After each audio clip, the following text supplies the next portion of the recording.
네, 안녕하세요. 미래캐스터 황준원입니다. 저의 본업은 미래 사회 변화에 대해서 전국 돌아다니면서 강의하는 일, 그게 본업인데요. 요즘 AI 강의를 많이 하다 보니까 강의 끝나고 제일 많이 나오는 질문이 이거예요. 결국 AI가 인간의 일을 모두 빼앗아가지 않을까? 거기에 대해서 저는 보통 이렇게 말씀드립니다. 전문가들도 의견이 갈리기 때문에 모릅니다 라고 말씀을 드리는데요. 오늘은 이 내용 중심으로 말씀드리려고 해요. 대표적인 AI 서비스 그리고 하드웨어 기업 수장들은 거기에 대해서 뭐라고 답변을 하는지. 자, 먼저 오픈 AI사의 샘 알트만의 생각을 엿볼 수 있는 곳이 있는데요. 바로 지능의 시대라고 해서 샘 알트만이 글을 올린 게 있어요. 여기서 뭐라고 했냐면은 수십 년 안에 조부모 세대에게는 마법처럼 보였던 일들을 우리가 해낼 수 있게 될 것이다. 각기 다른 분야의 가상 전문가들로 구성된 개인 AI 팀을 우리가 구성해서 이제 부려먹을 수 있을 것이다. 개인 맞춤형 교육, 더 나은 의료 서비스, 모든 종류의 소프트웨어 개발 등이 모든 사람들에게 가능해질 것이다. 대부분의 일자리는 사람들이 생각하는 것보다 더 천천히 변화할 것이다. 라는 내용도 있었고요. AI는 이전과는 전혀 다른 방식으로 우리 자신의 능력을 증폭시킬 수 있게 해줄 것이다. 라는 당연히 희망적인 얘기를 합니다. 이들이 만들어가고 있기 때문에. 결국 AI가 개개인들에게 훌륭한 도구가 될 것이라는 게 이 사람의 주장이에요. 그러면서 샘 알트만은 그 다음 세상, 그래서 AI 때문에 인간의 경제적 가치가 떨어졌을 때 사회가 어떻게 돌아갈 것인가, 기본소득에 대한 연구도 많이 하고 여러 가지 준비를 하고 있다는 내용 계속해서 전달드리고 있었습니다. 자, 이번에는 엔비디아의 젠슨항 CEO 이야기도 한번 들려드리도록 할게요. AI has no possibility of doing all of what we do. However, depending on the jobs that we do, sometimes it could do 20% of our jobs 1,000 times better. For some people, it might be able to do 50% of their job 1,000 times better. But in no job can they do all of it. And so this is the great observation. Because of that, every one of us should apply AI to automate, to become an assistant to help us with that either 20%, 40%, or 50%. People ask me, Jensen, is AI going to take your job? And I tell them, absolutely not. The person who uses AI to automate that 20% or 50% is going to take your job. 자, AI가 사람의 일을 뺏는 게 아니라 AI를 활용하는 사람이 사람의 일을 뺏어갈 것이다. 자, 어떻게 생각하십니까? 이 영상을 제가 쇼츠에 올린 적이 있었는데 말장난인가? 라는 댓글도 있었지만 저는 상당히 공감을 하고 있어요. 자, 다음은 클로드 AI 서비스 회사이죠. 엔트로픽의 다리오 아모데이의 글이 또 있습니다. 여기서 이제 AI 발전 때문에 여러 가지 화학이라든지 건강이라든지 성과들이 있을 것이다 라는 이야기가 있는데 여기서 직업에 대한 이야기도 언급하고 있거든요. 정리해 보도록 할게요. AI 시대에도 인간은 어려운 도전 과제를 수행하며 성취감과 경쟁심을 느낄 것이다. 꼭 돈만을 위해서 한다는 건 아니라는 뉘앙스가 있었고요. AI가 직업의 90%를 더 잘 수행하더라도 나머지 10%를 인간이 담당하게 될 것이다. 젠슨항과 비슷한 얘기죠. AI와 인간이 상호 보완적으로 작용해 새로운 일자리를 창출할 가능성도 있다. 그러면서 인간이 경제적으로 유용하지 않게 되는 시점에서 새로운 경제 시스템이 필요할 것이다 라는 내용까지 적어두고 있어요. 자, 그래서 이 세 사람의 의견을 종합해 보자면요. AI가 인간의 일을 100% 자동화할 수는 없다. 그 나머지 인간의 일이 있을 것이라는 이야기. 자, 그리고 AI 활용으로 개인이 할 수 없는 일들을 앞으로 이루어내게 될 것이다 라는 희망적인 이야기를 하고 있어요. 왜냐하면 이 사람들은 그쪽 산업을 성장시키는 사람들이니까 당연하죠. 자, AI를 도구로 활용해 세상의 난제를 해결하고 사회 건강 등의 발전을 이룰 것이라는 희망적인 이야기하고 있고요. 하지만 장기적으로는 기본소득과 같은 새로운 경제 시스템이 필요할 것이라는 이야기들도 하고 있어요. 젠슨항 CEO는 여기에 대해서 구체적으로 언급한 적은 없습니다. 자, 그러면 여기에서 제가 좀 생각을 덧붙여 보도록 할게요. 자, 샘 알트만 같은 경우에는 수십 년 안에 조부모 세대에게는 마법처럼 보였던 일들을 해낼 수 있게 될 것이다 라고 했는데 저도 거기에 대해서 동감을 합니다. 왜냐하면 과거에 진짜 소수의 전문가만 가능했던 일들을 기술이 발전하고 하면서 이제 우리는 아무렇지 않게 모든 사람이 해내고 있는 것들, 역사 속에서 늘 있었던 일이거든요. 예를 들어서 글쓰기 생각해 보자고요. 이건 소수의 교육받고 종이와 붓을 얻을 수 있던 자들만이 가능했던 전문적인 일이었어요. 이제는 종이와 펜이 보급이 되고 컴퓨터, 스마트폰이 보급이 되면서 누구나 글을 쓸 수 있게 됐죠. 그렇다고 또 작가들이 사라지지도 않았습니다. 사진 촬영만 하더라도 전문가들만 할 수 있었던 일인데 지금은 개인용 카메라, 디지털 카메라, 스마트폰으로 누구나 찍을 수 있게 됐다. 자, 그리고 사실 지금도 사진사들은 남아 있다라는 거. 아주 멋진 사진, 독특한 사진을 찍는 소수의 사진사는 돈 엄청 많이 받죠. 자, 동영상 제작. 이건 진짜 소수의 사람들만 할 수 있는 거였는데 이제는 누구나 동영상을 찍어서 올릴 수 있는 시대가 됐어요. 그러면서 카메라맨, 방송국 PD가 다 사라졌냐? 그게 아니라 오히려 수많은 크리에이터가 생겨났다. 자, 지식과 정보를 습득하는 일. 이거는 권력자들, 귀족층, 학자들만 할 수 있었던 일인데 이제는 누구나 인터넷 검색을 통해서 우리가 접근할 수 있게 된 시대를 살아왔죠. 자, 그리고 요리만 하더라도 물론 요리는 다 할 수 있는 거지만 전문적인 요리, 이제는 전자레인지, 오븐, 레시피 공유 등으로 누구나 전문 요리사가 하던 요리를 집에서도 할 수 있게 되었다. 제조도 심지어 마찬가지예요. 요즘에 유튜브에서 DIY 영상 찾아보면은 예전에 전문가들만 만들 수 있던 것들을 직접 만들 수 있게 도와주는 영상들 너무 많죠? 거기다가 3D 프린터, 레이저 커터, 각종 도구들도 너무 좋아지고 있다. 자, 외국어 통번역만 하더라도 전문적으로 배운 사람들만 가능했던 일이지만 이제는 번역기를 이용해서 누구나 쉽게 해낼 수 있게 됐습니다. 음악도 마찬가지예요.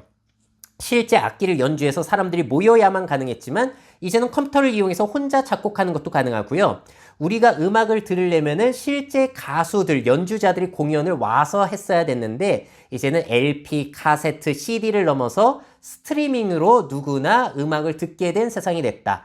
전문가들만 했던 걸 누구나 누리고 있는 거예요. 택시기사도 마찬가지. 길을 알아야만 할 수 있었던 일인데 이제는 내비를 이용해서 누구나 우버 기사부터 도전해 볼 수 있는 시대가 됐다라는 거. 자, 정리해 볼게요. 전문가들만 하던 일을 누구나 쉽게 할 수 있는 세상이 되어 온 건 예전부터 지금까지 쭉 있어 왔던 일이다. 자, 그리고 또 흥미로운 점. 그 전문 분야의 직업들은 더욱 전문화되어서 여전히 남아 있다라는 거. 물론 그 기계가 대체할 수 있는 아주 하급의 일을 하던 사람들은 다른 일을 하고 있겠지만, 자, 그리고 그 과정 속에서 직업은 사라지지 않고 오히려 늘어났다라는 게 지금까지 있었던 일이기는 합니다. 과연 앞으로도 이럴 것인가 아니면 앞으로는 다를 것인가에 대해서는 의견이 분분하죠. 자, 그리고 젠슨왕 CEO가 했던 이 이야기. AI가 인간의 일을 100% 자동화할 수는 없다라는 부분. 여러분들 동감하십니까? 자, 이와 관련된 이론이 떠올랐는데요. 자동화 최종 단계의 역설이라는 거 들어보셨나요? 이건 완벽하게 정리된 이론도 아니고 어떤 학자가 만든 이론도 아니에요. 그래서 뭐 해석도 다른데 제가 주목하는 건 이거예요. 아무리 자동화를 우리가 한다고 하더라도 그 남은 부분에서 인간의 일이 생기고요. 또 그 부분을 자동화하면은 그로 인해서 남은 부분에 또 인간의 일이 생긴다. 라는 게 바로 자동화 최종 단계의 역설입니다. 예를 들어서 세탁기가 생겨나면서 인간은 빨래로부터 100% 해방이 됐는가? 그렇게 볼 수가 없죠. 세탁기 제조, 유지 및 보수와 관련된 일거리가 새롭게 생겨났고요. 세탁기와 관련된 새로운 부품, 세제 산업, 원재료 공급 관련 일거리가 성장을 했고요. 세탁의 자동화에서 만족하지 않고 이제는 건조기를 개발해 버렸죠. 그러면서 건조기와 관련된 산업들, 일자리가 창출이 되고, 그리고 여기에서 만족 안 하고 이제는 휴머노이드 아니면 각종 로봇을 이용해서 빨래 접는 로봇 개발도 일어나고 있습니다. 자, 그러면은 빨래 접는 로봇과 관련된 산업과 일자리는 또 만들어지는. 자, 그러니까 계속해서 자동화를 하고 나면은 뭔가 남는 것에 또 일거리가 생겨나는 거예요. 이런 것에 끝이 있을까요? 아무리 자동화를 하더라도 인간의 일이 사라지지 않는 역설이 바로 자동화 최종 단계의 역설입니다. 앞으로도 이 상황이 이어질까요? 앞으로는 다를까요? 이와 관련해서 또 재미난 사례가 이거예요. 백남준 선생님이 옛날에 뉴욕 한복판에서 로봇을 뚜벅뚜벅뚜벅 걸어 다니다가 이제 로봇이 차에 치여가지고 쓰러지게 되는 그런 퍼포먼스를 예술 작품으로 하신 적이 있는데 그걸 보고 사람들이 충격받았다고 해요. 야, 앞으로 로봇이 발달해서 인간의 일 다 빼앗아가고 그러면 어떡하냐라고 했더니 백남준 선생님이 껄껄 웃으면서 뭐라고 하셨냐?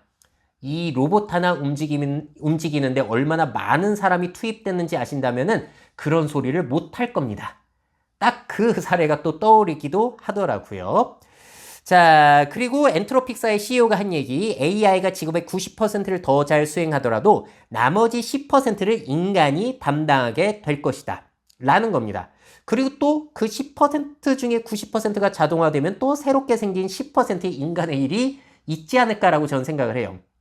예를 들어서 모든 사람이 글을 쓸 수 있고 AI도 글을 쓸 수 있게 되는 시대인데 그러면 작가들이 다 사라졌는가? 그게 아니라 치밀한 고민과 경험, 통찰력 등 AI나 다른 사람이 하지 못하는 그 10% 정도 역량의 차이에서 이제 그 사람의 역량 차이, 그리고 보수의 차이가 드러나는 거죠.